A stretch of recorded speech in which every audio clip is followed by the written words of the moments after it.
Okay, so we were going to release our hurt chicks back into the coop today, and we get out here and we notice some of them are bleeding again.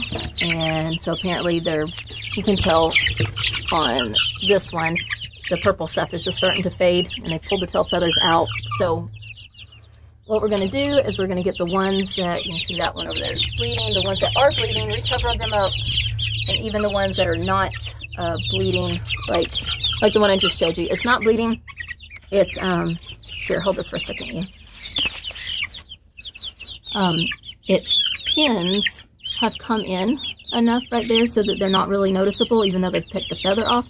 But I'm going to put a little of the Stop Peck, or the Peck No More lotion on it to cover it up. And we're going to put these that are not hurt, or not bleeding anymore, back in the other coop, give the other ones a little bit more space. I know it. And anyway, so what I wanted to show, so I was, I think, correct in the whole, it's the pin thing that's getting their attention. Where did it go? It's always been the tail, except for, all right, I'll put you down, buddy. This one. All right, this one is bleeding right there on his wing, and if you can see, that's where the pins are.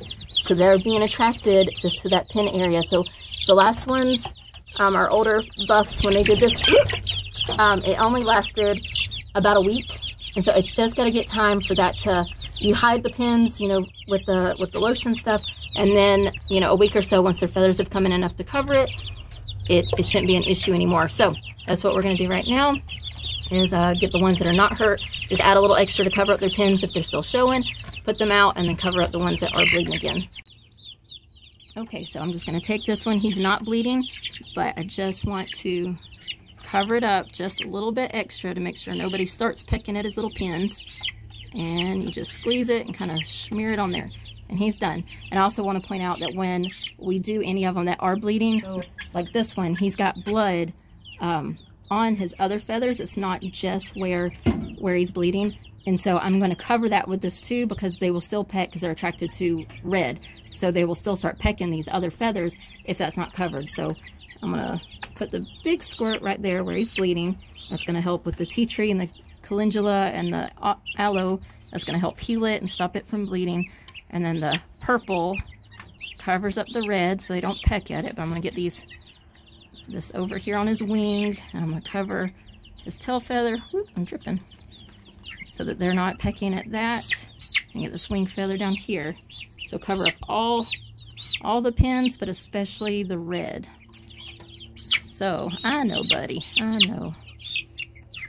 So you want it where they can't see any red and nothing that they're going to peck at.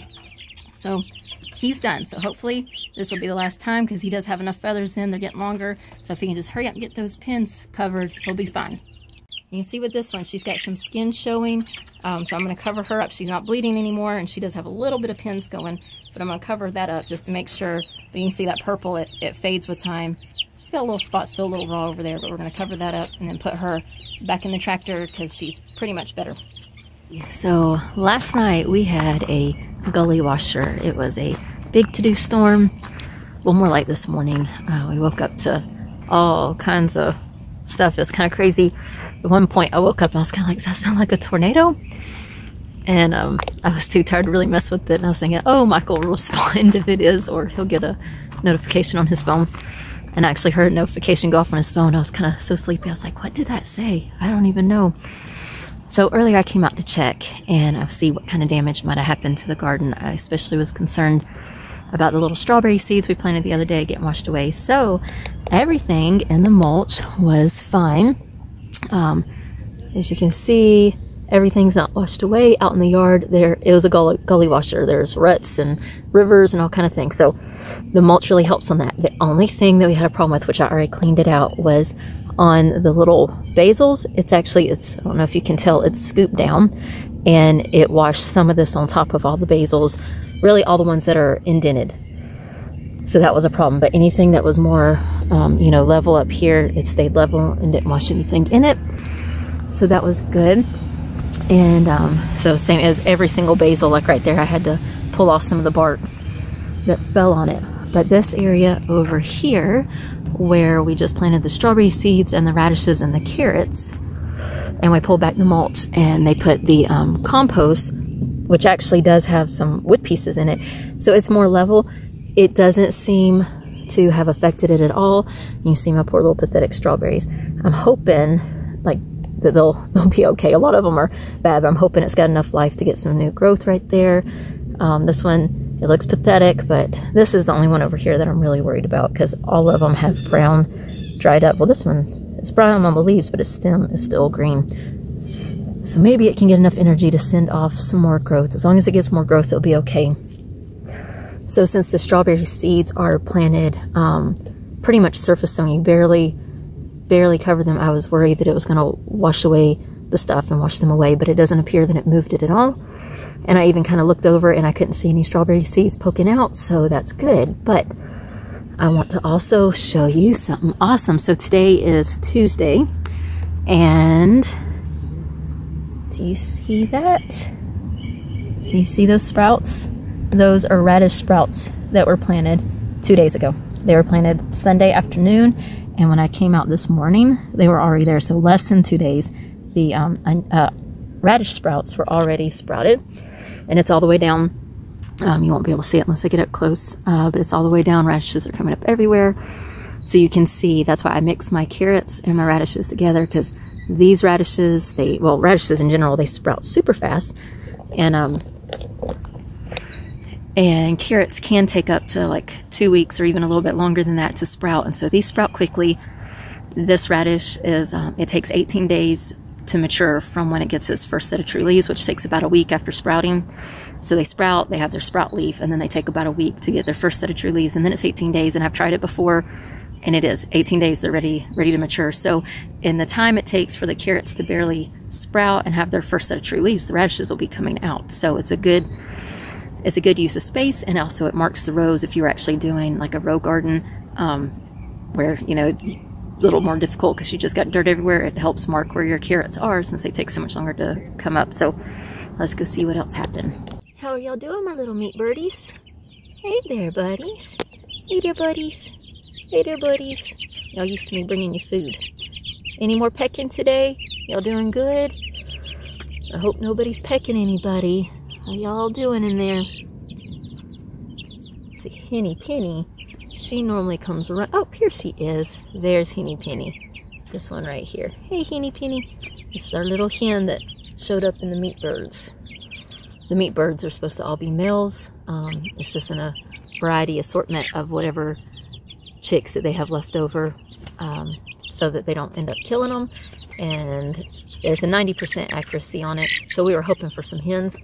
And not only did we get a hen, we got a hen of the laying chickens that we got about a month earlier than them. Henny Penny, you want to come see me?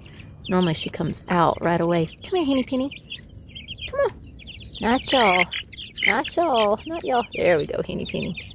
I guess you can come out. You want to come out? All right, scoot over, Henny Penny. I want to hit you at the door. Watch your foot, buddy. All right, there's Henny Penny. She'll follow me around and stay right under my feet a lot of the time, like I'm my mama. Okay, so we got all that rain, and well, you can see on those peas the yellow at the bottom and the dark green on top. That's the new growth up there. But this ground is not good, and stuff's not growing in time. We would have normally already had several salads by now, and we haven't had one yet, which the kids have picked a few leaves here and there. All these radishes we should already be picking probably about 2 weeks ago, and still, you know, the kids have picked a few here and there, but they're scrawny. But Michael fertilized Sunday, and then it rained this morning, and I do think things have grown a bit more real fast in just a day or two getting that. So hopefully that fertilizer, and I'll put a link in the description for that, that we got. It's the it's Alaskan fish emulsion, and then they add kelp to it, and so it's full of micronutrients. Anyway, so hopefully that will really help boost it. It had a lot of good reviews when I was looking at it on Amazon. And like I showed earlier, last night when I came out, so Monday, the radishes were already sprouting, and these were from Friday, so they didn't sprout quite as fast as those others did. But as you can see, by today, so Friday, Saturday, Sunday, Monday, Tuesday, so 4 days, they've actually got their leaves sticking up. So they're super if you want something that makes you feel successful as a gardener, plant radishes. They pop up so fast, they grow so quick, they give you something to eat so fast. It just makes you feel like, hey, I did something, and they're super make you feel good. So plant radishes.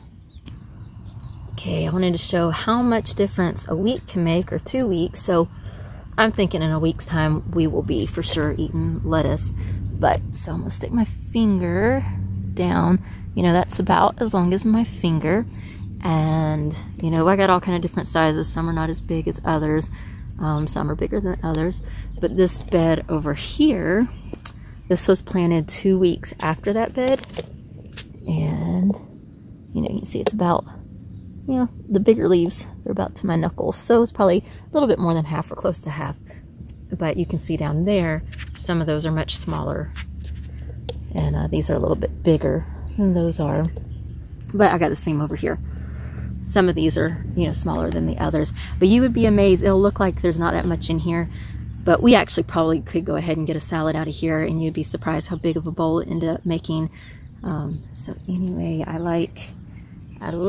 I plant my radishes with my onions, because onions, like carrots, they take so long to germinate. They can take 2 weeks to germinate. And they, I'll go around so you can see them better. Hold on. Okay, so these are radishes, and I planted them mixed together with the onions. I mixed the packs together, and then I sprinkled them out. And then these are carrots that were planted on the same day. And I'm going to, let's see, I'll pull up one of these carrots because they're thick anyway. So the carrots take longer to germinate than the radishes, for sure. I've said that a gazillion times. But even underneath, let's see if it'll focus on me. It's not taking up much room. So these radishes, their day maturity was 21 days, and so they're really far behind. And I don't even remember what we're on now. I think we're on 40 or 40 something days. So we could have grown these twice. That's just because the soil is not good at all. But anyway, so 2 weeks ago, especially, or you know, if it was actually the 21 days, you would have seen, you know, even less growing on the carrot. Well, I can't say that because the carrots weren't fertilized either. Or they're not growing in fertile soil too. So it might have been about the same, but still, this isn't taking up much room at all in the ground, and it's not taking up much room above. And the same for an onion. Actually, that is a piece of grass. Let's see. I don't really want to pull one of my onions, but I'll go ahead. I'll give it to a child. So I pull my onion, and that's all the space. That's all the space that the onion's taking up in the ground. So it's got a little onion. It's got the two little leaves coming off. Okay, so now let's look at a radish. And remember, these radishes are growing slowly. So let's see. I actually want to show you this right here. Let me tilt you up just a bit. All right, you see this right here? Getting tall, this is a radish. This radish has got hot and cold too much, and it's going to seed. So I'm going to focus. It's wanting to go to seed before developing its root real good. So this isn't good. It's great for the chickens. They'll love it. But it's trying to go up, and I'll make a flower stalk. The flower will bloom. Flowers, they'll have lots of flowers. And then I'll make little pods that have the seeds in it, and you can actually eat those as well. You can eat radish leaves. You can eat all of a radish. So we don't want this, but there is one. Let me tilt you down. I saw a second ago. Yeah, right here. So let me try to pull that and not get an onion. Let's try not to get the onion. Okay, so, oops, I did get a leaf of an onion. Oopsie. All right, so I'll show you actually. So the radish is sitting there, and from about here down is in the ground. So it's only taking up this much room really in the ground, because this is like pretty much sitting on top of the ground. I'll show you some of the red ones because they're easier to see in a minute. So if you have it planted by something like this, its roots are kind of growing underneath and around it. It's not really, when you pull it up, I'll show you in a second. I'll put you down in there so you can see the hole that came out of, and you can see all of the onions that it was around. Let's see if I'll let you focus down in there. Okay, so can you see there's 3 onions in there just on that one side. So there's back here. There's 1, 2, and then there's one over there. And their little roots are just kind of going around. And then there's another radish right here. And they're just kind of growing around each other. So I actually am, just to help them out, I'm going to get a little bit of dirt and just put down in that spot that I took the radish out of, just to keep them happier. But it actually probably isn't necessary. Their roots would just say, uh-oh, I see sunlight, and they would just go down into the ground. But anyway, so they're happy, and it's like I never even took this radish. You know, you can see that little bit is what's going down in the ground, and they grow happily, you know, side by side like that. Or, oops, like the ones I showed you over there that the radishes, radishes were just starting. They're planted with carrots. You know, this growing right beside it, this carrot, they're not bothering each other on their root space, and they're not bothering each other really on their sun space either. As you can see on the onions, even though they're just one skinny leaf, they shoot up taller straight through the radishes. And anyway, so you're getting a double harvest. Onions take much longer. They take a few months. We planted all these things five weeks before our last frost date, and the onions, they'll be done about the end of June. Onions and garlic and stuff, they go off of the summer solstice, and when that happens, it triggers them to start dying back. So these will probably be eaten as green onions or as you know, baby onions. But either way, they'll be here for longer than the radishes. And so it's making use of your space, getting 2 crops out of the same area, and even growing them at the same time. And it's just they're working on each other a little different. Something got in here, and I don't know if you'll be able to tell. I don't know if this is a rabbit or a child overeating. You see my stem sticking up right there? I think this is a rabbit because we got it there, and that one's showing stem, and that one's showing stem, and these are showing stem. I don't think the kids would have done that. Well, Josiah, if he was by himself, he would have, but hopefully the other kids wouldn't. So let me show you some of the red radishes. This makes me happy. These carrots are taking off. They're doing a lot better. This is actually a radish, but a different kind of radish, and it takes 60 days, I believe, but its leaves are getting bigger. So this is making me happy, seeing this growth over here. So you can see the radishes, they mostly actually grow, let's go close. They mostly grow right there on top of the ground, and it'll just be the little bit that's sticking. They mostly grow on top of the ground, and so it'll just be the underside of the bulb, and then that little skinny root that's actually taking up space in the ground. So I'm gonna move you around. So I've got, you know, several, and they are growing slowly. But anyway, you can see with that one, it's the same thing. You know, I barely wiggle it. You can see the things out of the ground. It's just that one little root pretty much holding it down in there. I just want to show you, with all, the yard was full. It had like rivers and mud puddles everywhere. And in this mulch, it is just fine. The rain didn't wash it out. But over here, this area, my father-in-law had just laid the mulch yesterday or the day before, so it's loose. And I don't know if you're going to be able to see. Let me try to hold you.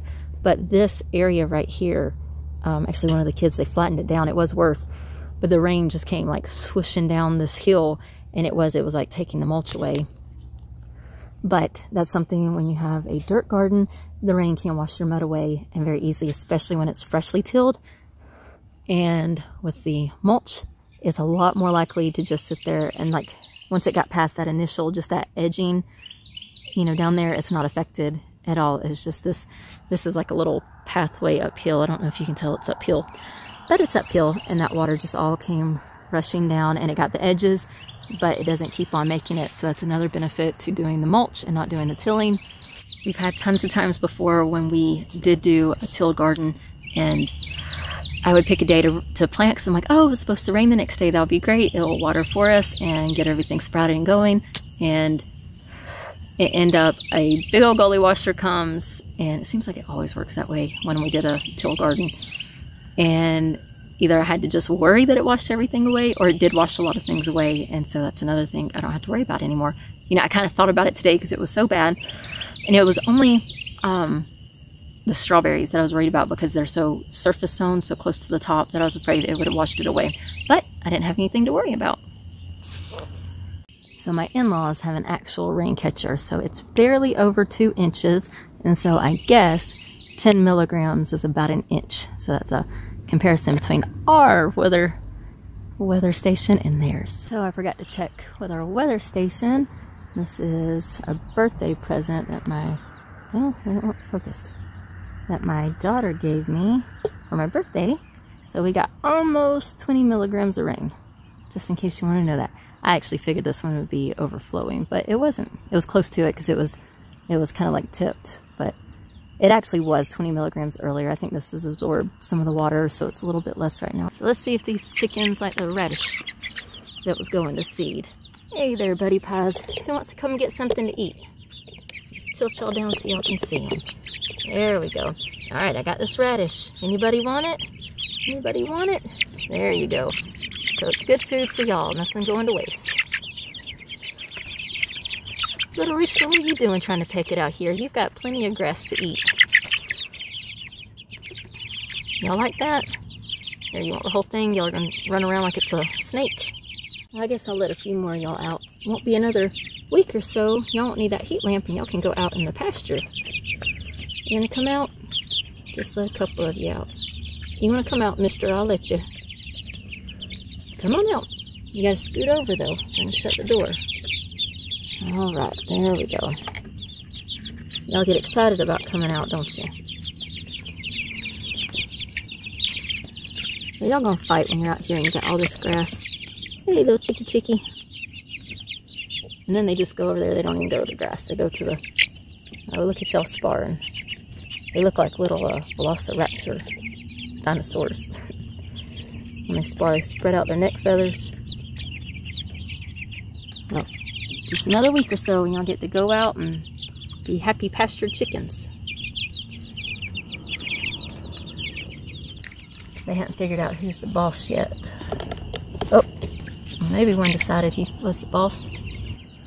Pecking order is totally normal. Sometimes you do get a more aggressive chicken where they fight all the time or they'll fight to the death, but that's rare. They're just playing right now, spreading their wings and having fun. Hey, Miss Henny Penny. But for the most part, it's normal for them to peck. And even this fighting, this is, a lot of times it's just sparring. It's not really fighting. But even when it is, it's just seeing who's going to give in first and who's most dominant and who's top dog and who's not. Something I like about the Buff Orpingtons, which most of the golden ones that I've let out are Buff Orpingtons, is they're really calm. They're easy to catch. They're really smart though, and they are paying attention to predators up above. But they don't. I can let them out like this, even though they're not like super handled all the time. You know, because there's so many chickens, we don't, baby each one of them all the time. But they will not be hard to get back in, and they're not going to go far. They're just going to go a little bit around, just a little bit. They're not going to veer off, and probably most of these chickens that we have are that way.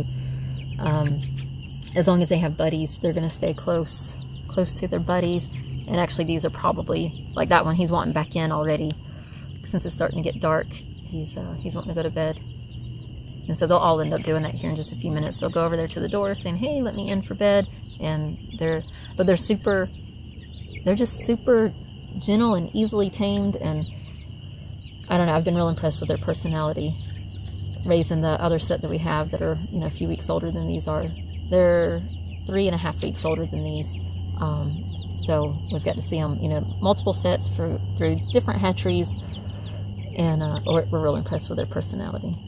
Now the little chicks are to bed, so now we'll come visit the bigger chicks over there in Wyoming. I'm actually surprised she's still up. She normally goes to bed.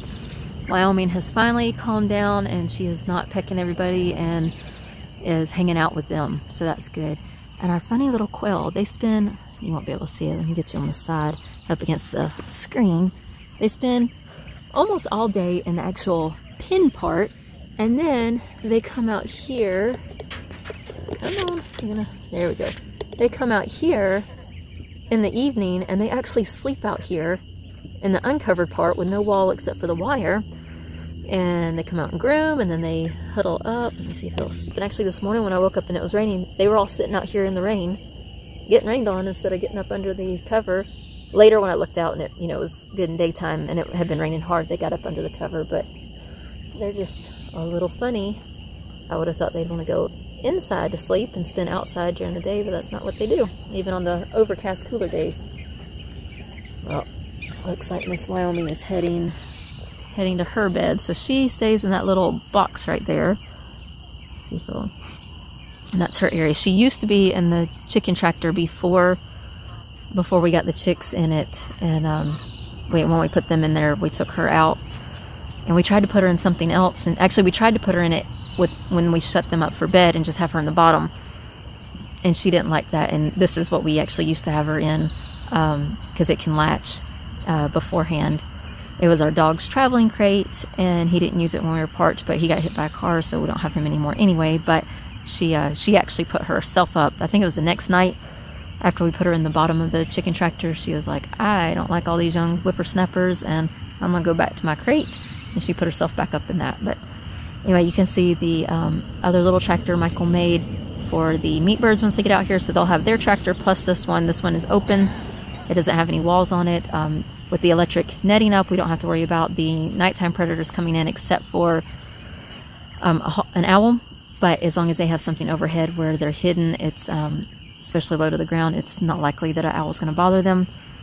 And they'll be able to get up whenever they please and start eating and put themselves to bed whenever they please. And that saves a lot on work on our part, not having to let them in and out. And it'll save on feed as well. And we'll be able to fit, once the ducks get here. The ducks are hatching this week. Actually, I think they hatched today. They'll be here this week. Anyway, once they get out of the brooder, they'll be big enough. They'll be able to go straight in with the meat birds out here. And so we'll have both pen areas for them to go in. And I think once we get the meat birds out here, we're going to let them free range, but we'll move their sleeping area each day so that it moves their fertilizer, and it doesn't let any of the grass die because it's not staying dark, for more than a day or two.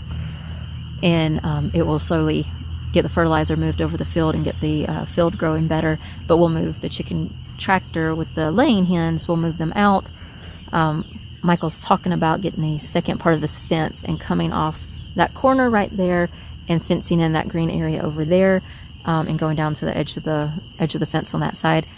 It's not as big of an area, but we would be able to let them open and free range during it, and just move the tractor each day so that the fertilizer got moved and it didn't kill the grass.